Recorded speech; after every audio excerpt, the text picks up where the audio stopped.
Alors, je vous propose de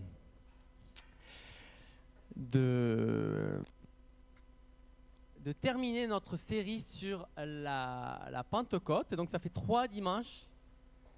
3 dimanches qu'on... Merci beaucoup. 3 dimanches qu'on a cette opportunité de réfléchir à cette étape clé du plan de salut de Dieu. Souvent, quand on pense au salut, on pense à l'œuvre de Jésus, à la croix, qu'il est ressuscité. Parfois, on oublie que ce plan, il a une origine dans l'idée même de Dieu. Et on oublie parfois aussi qu'il continue par l'Esprit. Voilà, donc je vous propose de lire avec moi, en acte 2, la 3e partie du message de Pierre. Et c'est à la page acte 2, chapitre 2, verset... Je vais y arriver. Verset...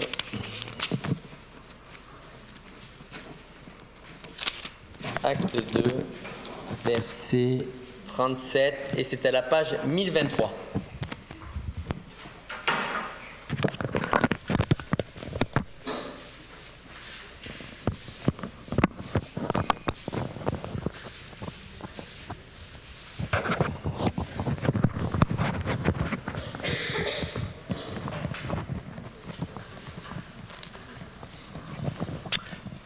Acte 2, verset 37, et c'est à la page 1023.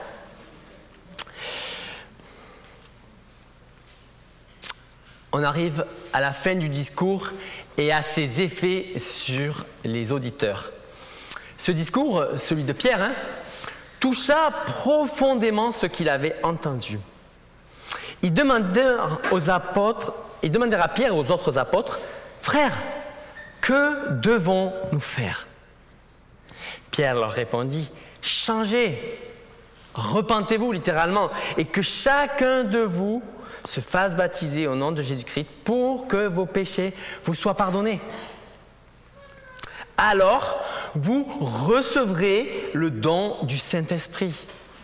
Car la promesse est pour vous, pour vos enfants et pour ceux qui vivent dans les pays lointains, tous ceux que le Seigneur, notre Dieu, fera venir à lui. » Pierre continuait avec insistance à leur adresser d'autres paroles pour les persuader, et il les encourageait leur disant « Recevez le salut, séparez-vous de cette génération dévoyée. » Ceux qui acceptèrent les paroles de Pierre se firent baptiser, et ce jour-là, environ 3000 personnes furent ajoutées au nombre des croyants.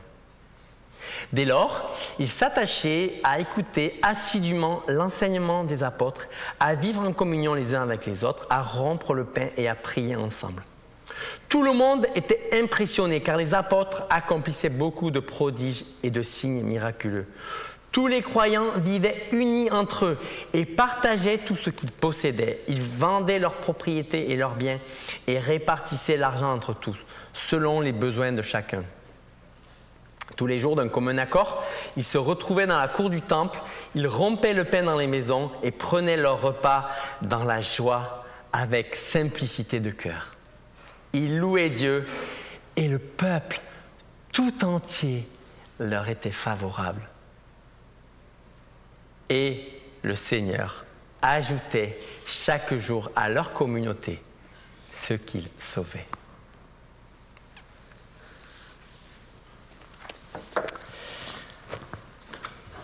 Alors, je lisais jeudi, je ne sais pas si c'était jeudi ou si c'était vendredi, le journal que je reçois par la poste, un peu comme le pain quand je vais le chercher, qu'il est chaud à la boulangerie. Pour moi, c'est mon petit plaisir de la semaine. Un de mes plaisirs de recevoir le journal et de lire la une de Courrier International. Et la une était la suivante. Le monde se crispe et se fracture. L'ordre du monde, né de la Seconde Guerre mondiale, vacille. Les remises en question se multiplient dangereusement. Et pour l'heure, rien de solide n'est apparu qui puisse permettre de forger un contre-modèle.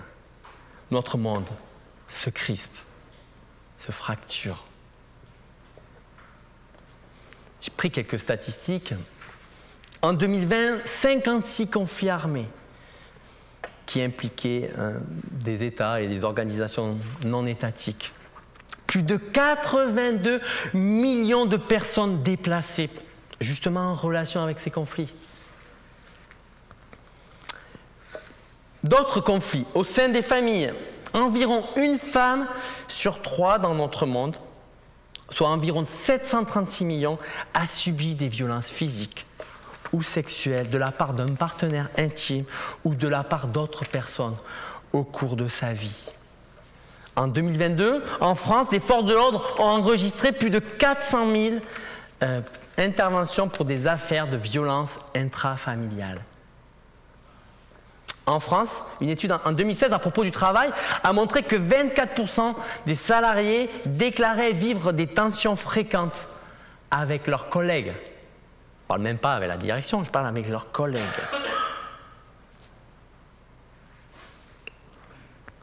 Notre monde se crispe, se fracture, vit des conflits, des difficultés. Et je n'ai pas fait l'archéologie du phénomène. Parce que ce n'est pas tout à fait nouveau. Et c'est malheureux, mais ce n'est pas nouveau. Mon père aime bien dire ça, mais on n'est pas au bout de nos peines. L'homme, je l'ai déjà dit, a fait des progrès monumentaux. Il est capable d'aller dans l'espace, il est capable d'envoyer des satellites, il est capable, avec les outils technologiques, de faire des choses extraordinaires. Et pourtant, il semble incapable de vivre ensemble, d'avoir des relations apaisées, même au sein des familles. J'écoutais ce matin en venant, même le poids des mots, quand il est parfois dit même au sein des familles, a des impacts terribles. Et mes amis, nous devons être sceptiques sur un espoir d'amélioration.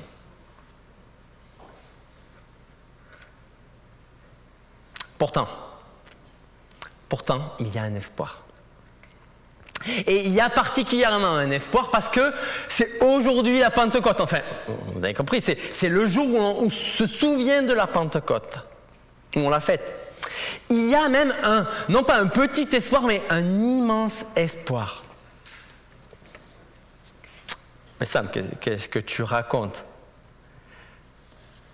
Si on se rappelle ce qu'on a déjà vu, tu vas pas me. C'est quoi cette idée que tu as là ? Qu'à la Pentecôte, il y a quelque chose qui va se passer pour que les relations soient apaisées, que les conflits s'arrêtent. En plus, l'événement de la Pentecôte, vous vous rappelez, c'est un brouhaha, des gens qui parlent en langue, alors bon, mais pas n'importe quelle langue, hein, c'était pas un brouhaha, c'était pas du charabia, c'était des langues qui étaient clairement et qui ont pu être compréhensibles par les auditeurs qui étaient là, mais c'était plusieurs langues en même temps, et donc c'était quand même un brouhaha, hein, on avait du mal, mais quand même les gens ont réussi à entendre leur langue. Alors, les gens étaient un peu sceptiques sur ce qui se passait, hein. Qu'est-ce qui se passe ? Est-ce qu'ils ont trop bu ? Qu'est-ce que ça veut dire ? Ça, c'est ce qu'on a vu la dernière fois. Et Pierre s'est mis à expliquer. Il a dit, c'est pas bizarre, c'était déjà prévu. Un prophète, depuis longtemps, avait annoncé que l'Esprit de Dieu serait répandu sur un grand nombre. Mais non seulement c'était prévu, mais c'est rendu possible maintenant par la venue de Christ. Et du Christ qui est mort parce que vous l'avez tué, mais certes c'était conformément au plan que Dieu avait prévu, mais il est mort, mais pas que mort, il est ressuscité. Nous en sommes tous témoins. C'est ce qu'on a vu dimanche dernier. Les apôtres, voilà, ont été témoins de ça. Maintenant, il siège à la droite de Dieu et il nous a envoyé son esprit comme il l'avait dit. Et il l'a fait pour renverser les effets dramatiques du péché. Et en particulier, un des effets, celui qui est de mettre des barrières entre les hommes et entre Dieu et nous et entre les hommes. Je ne sais pas si vous aspirez, mes amis, à avoir un réveil.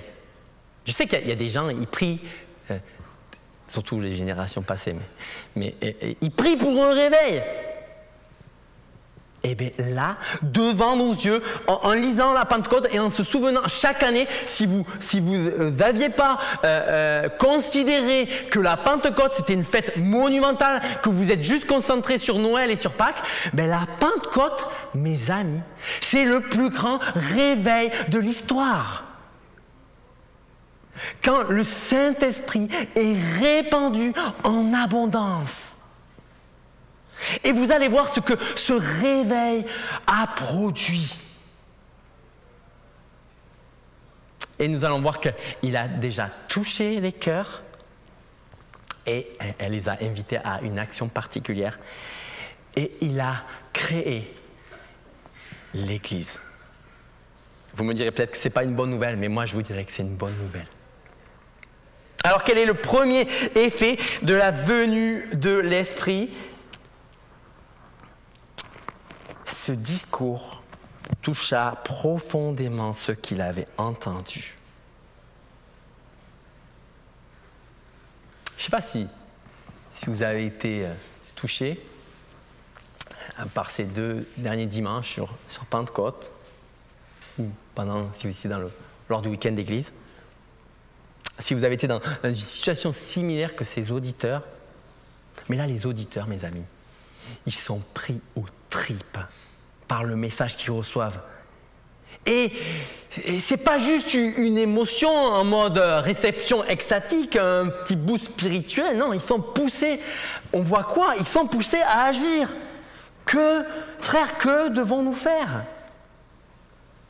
Ils sont touchés et ils se demandent qu'est-ce qu'ils doivent faire? Et sans doute, qu'est-ce qu'ils doivent faire pour vivre ce que les apôtres sont en train de vivre, pour participer à ce Saint-Esprit qui est répandu abondamment sur les apôtres.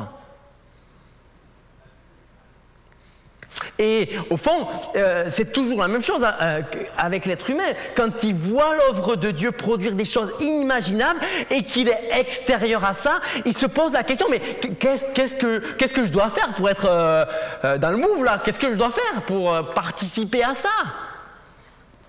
Quelle œuvre, quelle action, quel pèlerinage, quel chemin de croix, quel don je vais devoir faire pour participer à ce don de Dieu? Quel club je dois fréquenter? Quelle action je dois faire? Et c'est sûr que mes amis, les Juifs, ils avaient beaucoup de choses en tête. Appliquer la loi de l'Ancien Testament, suivre les commandes de Dieu, prier, être assidu à l'église, enfin à l'époque c'était la synagogue, produire quelque chose de bien. Oui, bref, ce qu'on est censé faire quand on est un adepte d'une religion. Mais Pierre, il répond de manière étonnante à cette « que devons-nous faire ?» Pour participer, leur dit Pierre à ses auditeurs, à ce que nous vivons, il y a une autre porte, les amis. Il y a bien quelque chose à faire, une décision à prendre. Mais ce n'est pas tout à fait un faire. Regardez ce que Pierre leur dit. Changez, littéralement, repentez-vous, et que chacun de vous se fasse baptiser au nom de Jésus-Christ pour que vos péchés vous soient pardonnés. Alors, vous recevrez le don du Saint-Esprit. Changer, se repentir, tout n'est pas dit. C'est certainement la foi. Pierre fait référence à ce que disait à la prédication de Jésus. En Marc, on le voit en Marc 1. Il faisait référence à la prédication d'Ésaïe des siècles plus tôt. Se repentir, croire, pour obtenir le pardon des péchés, le manifester de manière publique par le baptême, pour obtenir quoi? L'Esprit de Dieu. Et c'est quoi la porte d'entrée? C'est changer, se repentir. Pourquoi? Pour être pardonné. Mais qu'est-ce que ça veut dire, changer? Il y a des mots, vous savez, j'écoute actuellement quelqu'un qui s'appelle Clément Viktorovitch, je ne sais pas si vous connaissez, c'est spécialiste de la langue. Il dit aujourd'hui, les gens ils parlent mais c'est creux, ils utilisent des termes et on ne sait même plus ce qu'il y a à l'intérieur. Et moins il y en a, mieux c'est, comme ça au moins tout le monde peut mettre ce qu'il veut derrière les termes. Qu'est-ce que ça veut dire? Je suis sûr que nous, en tant que croyants, on a parfois des termes, on sait qu'il faut les sortir au bon moment. Mais là, la repentance, c'est quoi? Qu'est-ce que Pierre il a en tête? Car si on a bien compris ce que ça signifie, alors ça pourrait changer beaucoup de choses. La repentance, mes amis, c'est un revirement complet. Mais ce n'est pas n'importe quel revirement. Ce n'est pas un revirement moral ou comportemental. Parfois, on parle de la repentance ou du changement comme si c'était une résolution, vous savez, du nouvel an très sérieuse. En mode, je ne me mettrai plus soudainement en colère contre mes enfants. Je ne regarderai plus jamais d'images pornographiques. Je ne parlerai plus dans le dos de mon patron. Mais la repentance, c'est pas tout à fait ça. C'est plutôt un revirement, mais une réorientation de notre adoration. Une réorientation. Les amis, nos cœurs sont là pour adorer. Qu'ils adorent d'ailleurs quelque chose ou une personne. C'est ça, on court, notre vie, parfois peut être complètement désarçonnée si ce que nous adorons disparaît. Ça peut être notre conjoint, nos enfants, ou je sais quel membre de notre famille ou ami. Ça peut être aussi des pratiques que l'on a intégrées, notre utilisation des smartphones, ça peut être aussi c'est devenu quelque chose qui a pris tellement de place, c'est devenu même une relation, ma relation avec mon téléphone. Dès que je suis tout seul, j'ai quelqu'un à qui parler, enfin du moins à qui parler, vous comprenez ce que je veux dire, c'est un peu plus subtil que ça. Mais voilà, ça peut être aussi une addiction à l'argent, à l'opinion que les autres ont de moi, la sécurité, le contrôle, le confort. Mais souvent, notre idole première, fondamentale, c'est nous. En fait, c'est nous qui sommes au centre. Et Pierre leur dit de se repentir, de remplacer ce que nous adorons. Si vous voulez une définition précise, biblique de la repentance, je vous invite à lire 1 Thessaloniciens à la fin du chapitre 1. Vous verrez que c'est, mais je ne vais pas vous le demander aujourd'hui, mais vous verrez que c'est de se détourner des idoles pour se tourner vers le Dieu vivant et vrai. Parce que, en mode de changement de comportement, il y a les premiers auditeurs de Jésus, eux, ils étaient assez forts, les pharisiens. Souvent, ils démontraient des beaux comportements, ils avaient une conduite respectable. Ils étaient du genre, vous savez, les gars, on les aime bien comme voisins. Ils ne laissent jamais trop leurs enfants faire du bruit dans l'appartement, ils ne font pas trop de fêtes bruyantes. Ils ne laissent pas des mégots par terre devant chez vous ou des crottes de chien devant votre truc. C'est des gens bien. Mais Jésus les a traités de sépulcres blanchis. Ils étaient propres au dehors, mais remplis d'impureté à l'intérieur.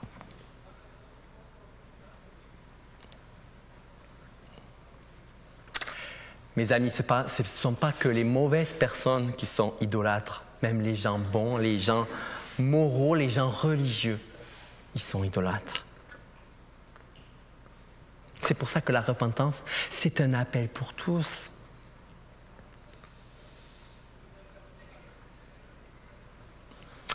Alors, je ne sais pas si parfois vous vous sentez coupable et vous pensez que la repentance, c'est peut-être juste un sentiment de culpabilité par rapport à des actions que vous avez commises. Parfois, on se sent coupable parce qu'on a déçu quelqu'un, on s'est déçu nous-mêmes. Être convaincu de sa culpabilité, ça fait partie de la repentance, mais nous ne pouvons pas quand même continuer à nous sentir coupables et continuer d'aimer le péché qui nous a fait chuter. Le sentiment, mes amis, ça ne suffit pas. La vraie repentance, c'est une réorientation de notre adoration. Et effectivement, la vie qui va changer suite à la repentance provient d'un changement d'adoration, mais ce n'est pas que le changement de comportement qui est en jeu. Et mes amis, la repentance est la conviction qui vient du Saint-Esprit qu'on a horreur du péché, pas l'horreur de nos actes mauvais, mais de la traîtrise de notre cœur envers Dieu, de notre état de rébellion. La repentance, ça signifie haïr ce que nous aimions et servions auparavant. C'est ça la repentance. Alors mes amis, jamais je mettrai la pression à qui que ce soit ici pour qu'il ou elle prenne une décision hâtive ou irréfléchie pour Jésus et qui n'en mesure pas les conséquences. La repentance, c'est une réorientation profonde de notre adoration. Et je ne voudrais pas faire croire à l'assurance du salut à quelqu'un qui n'a pas véritablement réorienté son adoration. C'est comme si nous administrions un vaccin contre l'Évangile. Vous savez comment fonctionne le vaccin? Le vaccin, vous inoculez un agent viral ou bactérien affaibli pour faire croire au corps qu'il est infecté et pour qu'il produise des anticorps. Ensuite, comme ça, quand une vraie infection survient, le corps est bien équipé pour le combattre. De la même manière, appeler les gens à une décision sans repentance, sans une réorientation de l'adoration, risque non seulement de créer un faux converti, mais aussi de les immuniser contre le vrai évangile. Ils croient qu'ils sont déjà chrétiens.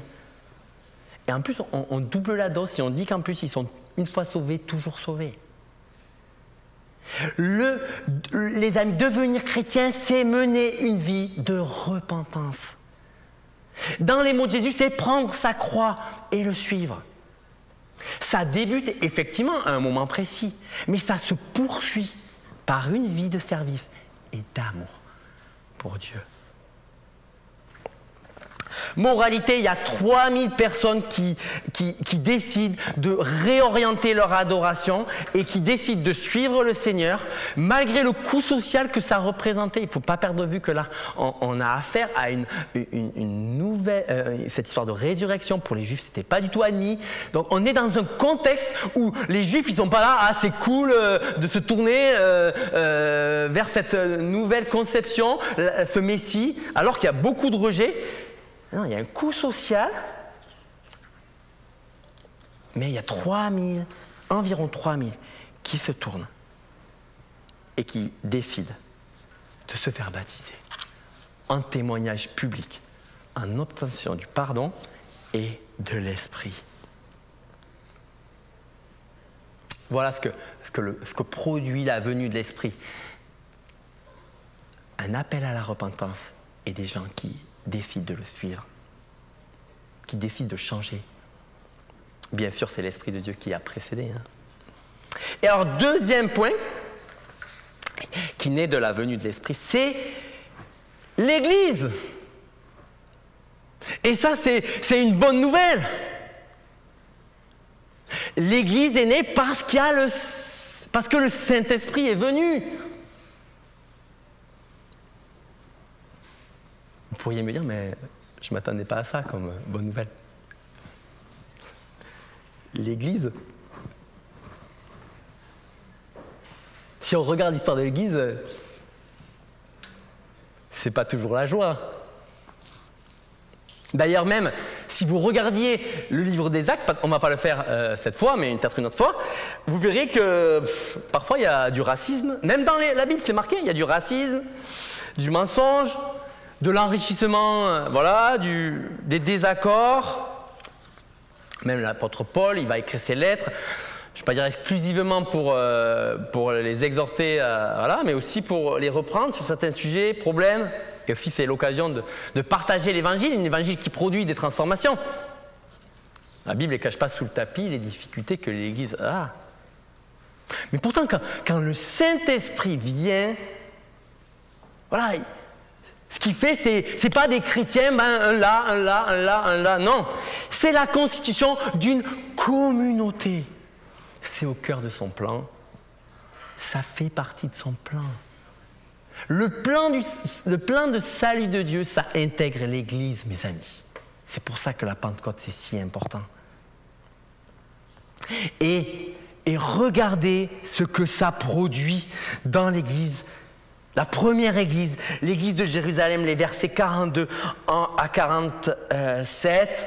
On n'est pas appelé à reproduire au mot pour mot ce qui est, mais on est par contre appelé à vivre de l'ADN de cette Église.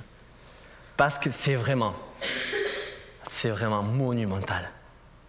Ce qu'on voit déjà, c'est que notre texte ne le montre pas précisément, mais derrière le verset 42, il y a l'idée de persévérance. Et on retrouve cette persévérance au verset 46. Il persévérait, chaque jour il revenait. On voit que c'est une église qui est déterminée.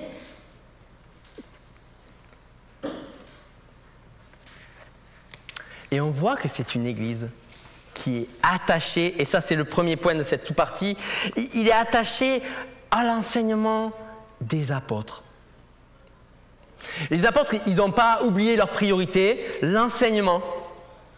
Et donc ça concerne à la fois l'église, affermir, soutenir, mais aussi les nouveaux. Chaque dimanche, on doit s'adresser à tous. Voilà, on veut que l'enseignement grandisse dans chacun, voilà, dans les nouveaux, comme dans les anciens.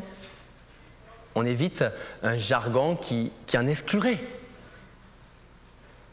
Et en plus, mais c'est certain, les apôtres, ils ne se limitent pas à une formation théologique, un enseignement théorique qui vise une connaissance superficielle. Non, ils veulent une connaissance qui se mette en pratique. Ils sont là pour continuer la mission du Maître. Mais on voit que la vie de l'Esprit qui se manifeste dans cette nouvelle Église, elle n'est pas déconnectée de la parole. L'Esprit de Dieu, il agit au travers de la parole.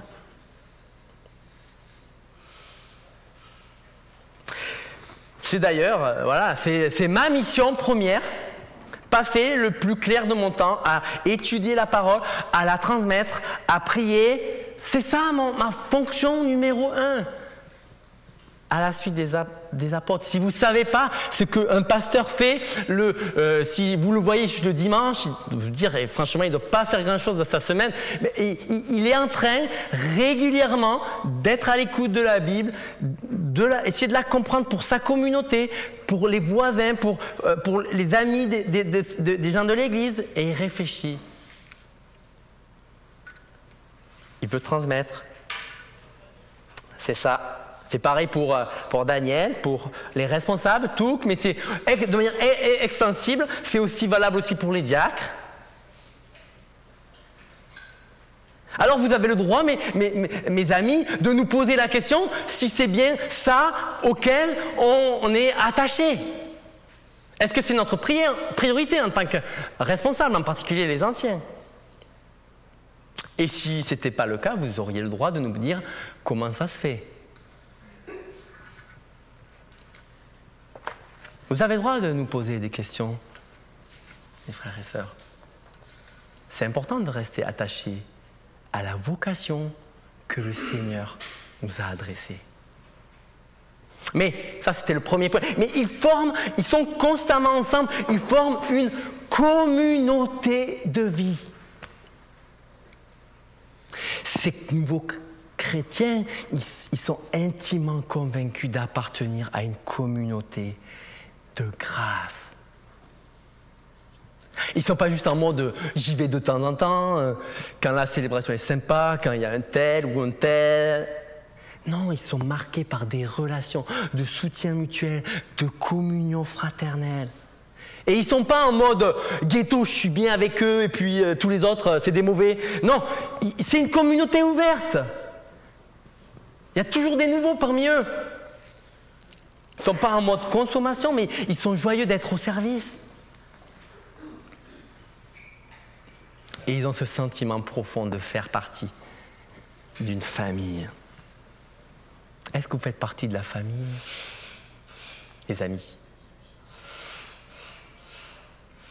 Est-ce que vous vivez avec des personnes dans l'Église, des relations profondes, peut-être même plus profondes qu'avec votre famille de sang, avec laquelle vous partagez vos joies, vos peines, vos difficultés? Ou au contraire, vous n'avez pas perçu que l'Église, c'était ça aussi. Mais c'est pas tout. L'Église, cette première Église, elle est étonnante. On voit qu'elle nous dit un peu son programme. Il y a des réunions en petits groupes, dans les maisons, ils se réunissent. Mais ils se réunissent aussi au temple, en mode grand rassemblement. Il y a des réunions variées. On se réunit dans les maisons, voilà. C'est vécu dans le quotidien. On mange ensemble. On prie ensemble. C'est ça l'Église. Et même le dimanche dans la forme culturelle, parce que c'est bien ça que l'on est en train de faire. Le dimanche, c'est une célébration, c'est une forme culturelle de rassemblement. Mais je ne sais pas si vous choquez, mais ce n'est pas tout à fait ça l'Église. Parce qu'à la fin de la célébration, excusez-moi, mais souvent, on n'a pas toujours le temps de partager vraiment ce qui nous pèse. Parfois un peu, heureusement. On n'a pas toujours l'occasion de partager nos péchés, nos fardeaux. Ça, c'est souvent en mode un peu plus restreint. C'est ça les groupes de maison, c'est ça son objectif. Donc, l'Église, c'est pas juste la célébration. C'est aussi le groupe de maison. Ou d'ailleurs le groupe de maison, ou un groupe de croissance, ou un à un que vous pourriez avoir. C'est toutes les occasions où vous partagez avec des frères et sœurs vos joies et vos peines. Où vous êtes dans un cercle un peu plus restreint. C'est tout ça. Voilà ce que vit l'Église de Jérusalem. Elle vit des relations profondes. Je dis des banalités, mais je pense que parfois, on doit rappeler cet ADN de l'Église de Jérusalem.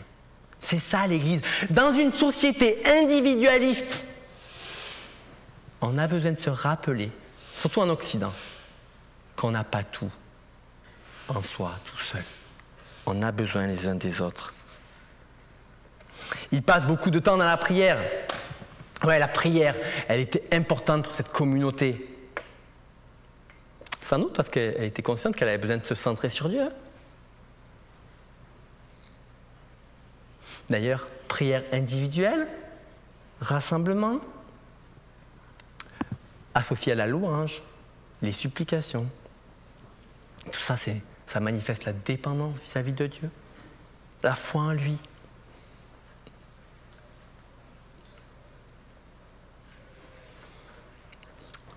Avec ce qu'on a essayé de faire cette année, on va encourager des cadres où on peut trouver des espaces où on peut prier avec nos frères et sœurs.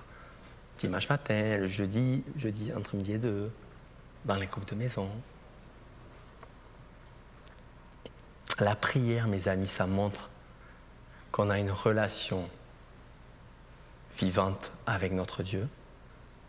La prière communautaire, ça dit aussi qu'on a besoin aussi de prier ensemble pour s'exhorter à cette même discipline de la prière.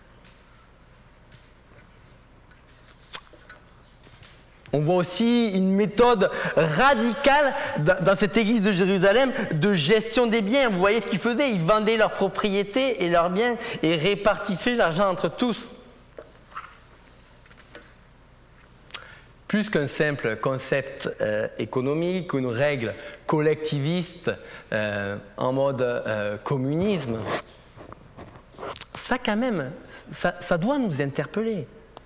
Ça révèle une attitude spirituelle rare, l'attention prioritaire aux besoins des autres membres de la communauté et une forme, mes amis, de détachement par rapport à ses propres biens. C'est une façon de signifier de manière radicale que tout ce que le chrétien possède lui est prêté par Dieu. On peut sourire, mais le vivons-nous? De quelle manière? Et avec, croyons, souvent moi je me suis repris, moi on m'a dit ah oui, ce que j'ai gagné, c'est mon argent, c'est mon patrimoine. En fait, quand on lit l'église de Jérusalem, en fait, on se rend compte qu'en fait, ils ont bien compris que ce qu'ils avaient, c'était un don de Dieu. Et qu'ils devaient réfléchir de quelle manière ils pouvaient en faire bénéficier les autres de manière gracieuse. Bien sûr, quand on a l'Esprit de Dieu, on reflète un esprit de générosité. Nous avons un Dieu généreux.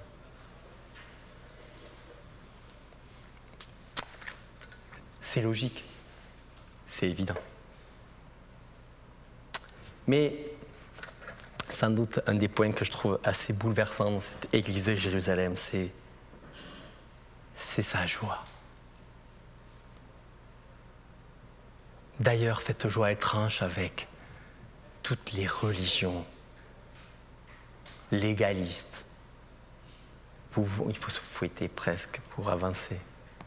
Oh, les repas sont pris avec simplicité, de joie et simplicité de cœur. Joie profonde de voir Dieu intervenir pour cette église, de voir lui-même ajouter des personnes. C'est pas nous qui amenons des chrétiens à Dieu. C'est Dieu qui ajoute chaque jour à la communauté ce qui était sauvé. Joie de pouvoir louer Dieu en toutes circonstances. Une joie profonde se découvre sous cette église. Et c'est pas que c'était facile. Mais ça tranche, mes amis, avec la religion poussiéreuse qui semble renfermer et qui donne tout sauf envie. Mes amis, je ne sais pas où vous en êtes. Je ne sais pas si vous êtes ancien, diacre, seulement membre ou pas membre encore. Je ne sais pas où vous en êtes avec la joie. Mais interrogeons-nous, interrogez-vous, parce que quand il n'y a plus de joie, il y a un problème.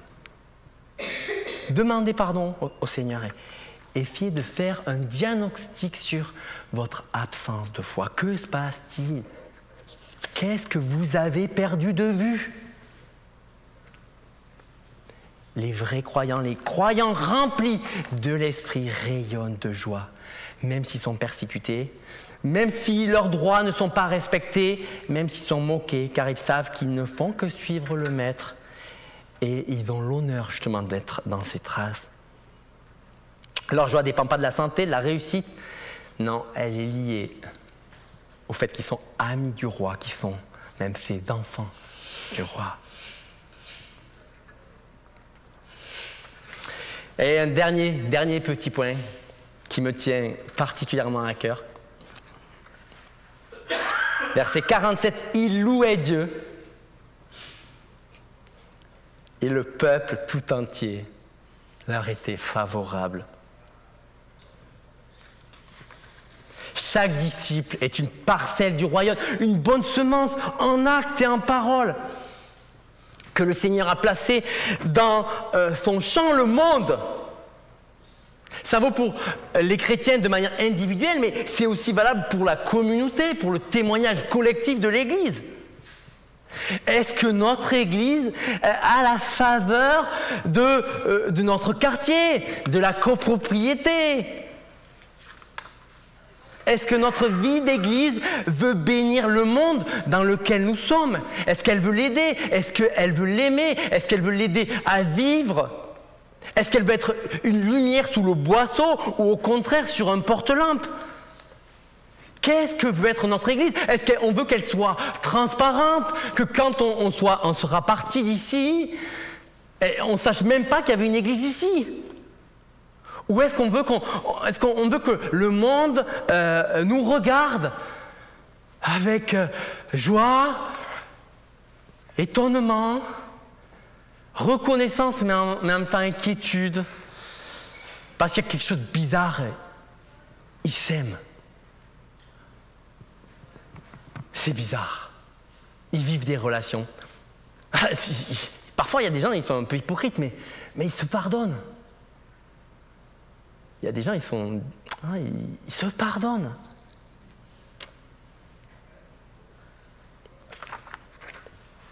Ils louaient Dieu et le peuple tout entier leur était favorable. Alors,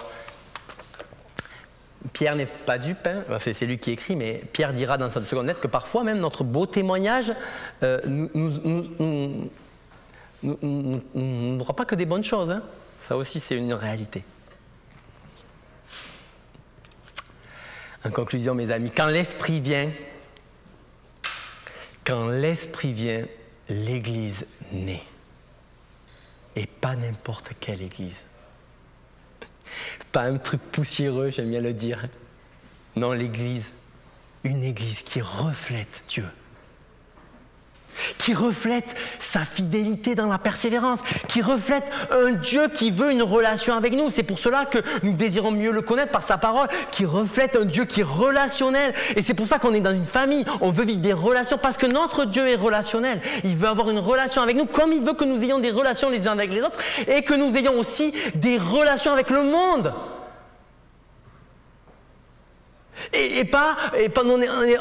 On a des relations avec une famille réelle, physique et pas virtuelle. Qui reflète un Dieu qui agit. D'où une vie marquée par la prière, la conscience que Dieu répond aux prières. Qui reflète un Dieu joyeux, qui donne envie, non seulement ici, mais à l'extérieur. Qui reflète un Dieu généreux, par la générosité que les membres manifestent les uns vers les autres. Mes amis, soyons cette Église pour la gloire de son nom. Amen. Père éternel, je te prie et je te loue pour ma redécouverte de l'importance de la Pentecôte. J'ai après tant d'années, trop négligé cette étape clé de ton plan de salut, d'avoir une Église, d'avoir une société humaine dans laquelle les conflits voient une résolution, dans laquelle le pardon s'exerce, dans laquelle l'amour s'exerce. Seigneur, je t'en supplie, ne soyons pas des personnes qui se disent chrétiens sans vivre cet ADN de toi, cet ADN qui vient de ton esprit, qui vit dans ces croyants qui se sont repentis, qui ont décidé de réorienter leur adoration. Seigneur, je te prie pour nous, pour qu'on puisse être une bénédiction pour notre monde, pour notre quartier, pour notre copropriété, pour là où nous sommes chacun. Je prie au nom de Jésus-Christ. Amen.